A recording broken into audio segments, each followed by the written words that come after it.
This is Rising Up with Sonali, and I'm your host, Sonali Kolhatkar. You can watch this show on Free Speech TV nationwide and listen to it on Pacifica radio stations and affiliates. The Pasadena Police Department in Southern California on Saturday took the founder of Pasadena's Black Lives Matter into custody. Jasmine Abdullah Richards, who garnered national attention for becoming the first African American to be arrested on a felony lynching charge last year, is back in the crosshairs of the agency that she has been trying to hold accountable for the killings of Pasadena's Black residents. On Monday morning, supporters gathered at the city's courthouse for a hearing, and today we'll turn to her attorney for an update. Jaime Gutierrez now joins us. Welcome to the program, Jaime. Thank you, Sonali. So we're talking to you on Monday at about 11:30 a.m. By the time our audience hears this interview, things might have changed. But tell us, what was the basis for Jasmine's arrest in the first place?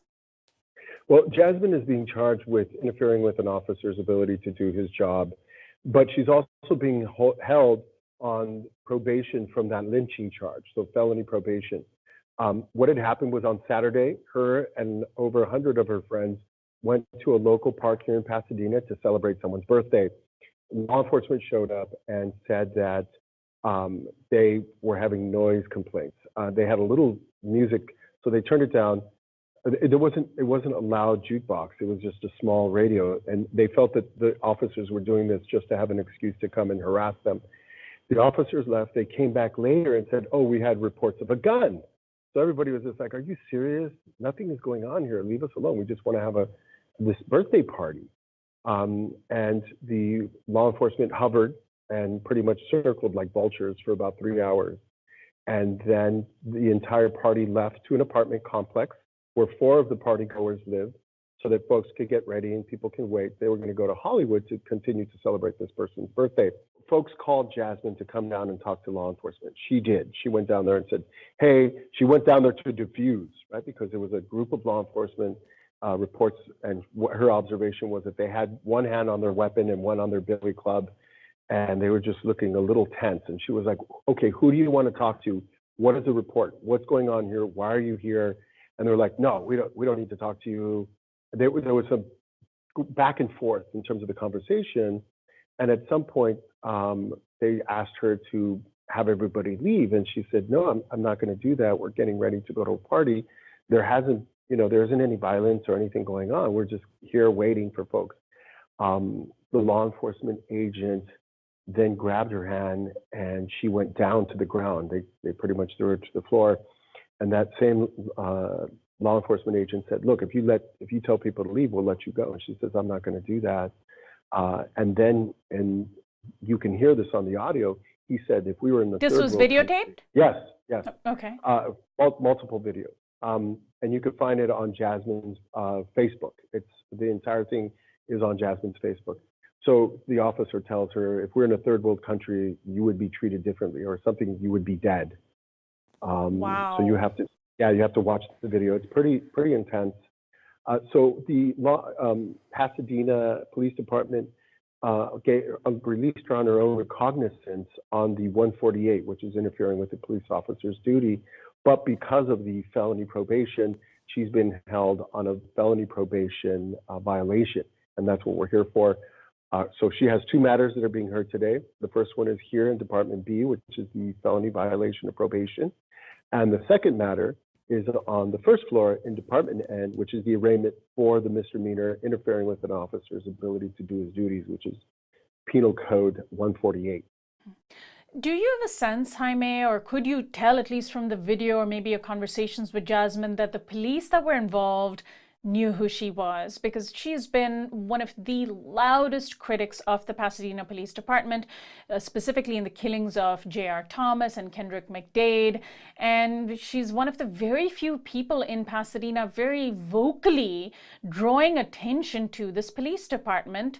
In my conversations with her and others, there's a sense that the police, keep tabs on her, know who she is, and really would love to see her just shut up. Yes, and that was one of the things that Jasmine and her partner Amber, under the impression, is that it's the 1-year anniversary of the killing of JR. and they were planning actions. And they feel that the law enforcement was targeting Jasmine to prohibit any type of one-year anniversary activity. And this was an African-American resident of Pasadena, someone that Jasmine knew well. He was known in the community, and a year ago was killed by police, the details of which can certainly be found online. So, it's of course interesting that you have a police department that is attempting to shut down criticism of their tactics. Black Lives Matter has been extremely vocal and effective, but for local chapters like that of Pasadena, it seems like the fight is just as real, even if we're not talking about a big city like LA. Yes, I mean they have an unusually high number of police officer involved killings of African Americans. I mean, statistically compared to bigger cities and other cities, it's bad here, very bad. So at this point, by the time this program airs, it's possible Jasmine may be freed. You and I are speaking again on Monday, right around the court hearing of Jasmine. Under what would the circumstances be that she might be released by? Would the judge basically say the cops were in the wrong? This is not a probation violation. Is that what you hope might happen? Well, the good news, Sonali, thank God for social media and our ability to record. Jasmine recorded the entire thing, 4 to 5 people did. So we're going to show the judge the video. And as far as I'm concerned, it shows that she's a safe distance. She's dialoguing with the officers. There was never any disbursement order. They never directed her specifically to move or leave. They just grabbed her. But she was just like, and she kept asking, why are you guys here? Who do you want to talk to?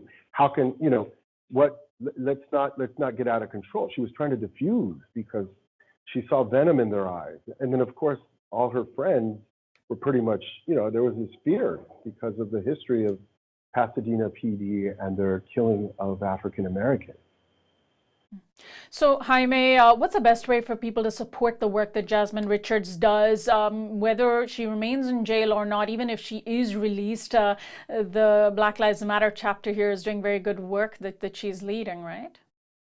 She's doing great work. She's one of our leaders. She ran a summer program with her partner for Black youth here in Pasadena, taking the kids out, taking them to museums and libraries, just showing them a good time, but showing them the alternatives to abject poverty. And filling a vacuum that sadly is there for young Black youth, for young Black kids in the city and in cities around the country.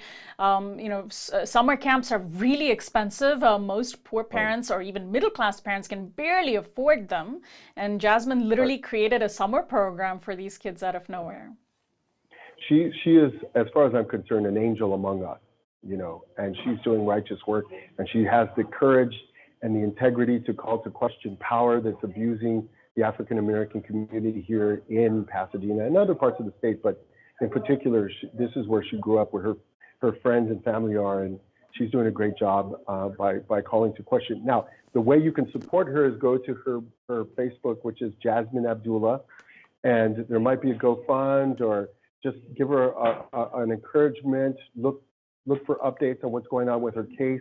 Call the Pasadena Police Department, tell them to let her go. Call the courthouse here in Pasadena and say, she's innocent and we feel this is racist and that they're targeting her because of her stance on police brutality. But there's a lot of things people can do. I mean, come to court, her next hearing. There's great, and it looks like her Facebook page is facebook.com/jasmine.richards.9. And we'll post a link to that from our website later today. Well, Jaime, good luck to you. Thanks so much for joining us. Sonali. My guest is Jaime Gutierrez, the attorney representing Jasmine Abdullah Richards, and we've been discussing this latest arrest of the founder of the Pasadena chapter of Black Lives Matter, Jasmine Richards. I'm Sonali Kolhatkar. We're online at risingupwithsonali.com, where you can sign up for our daily newsletter. Also find us on Facebook, Twitter, iTunes, and Vimeo.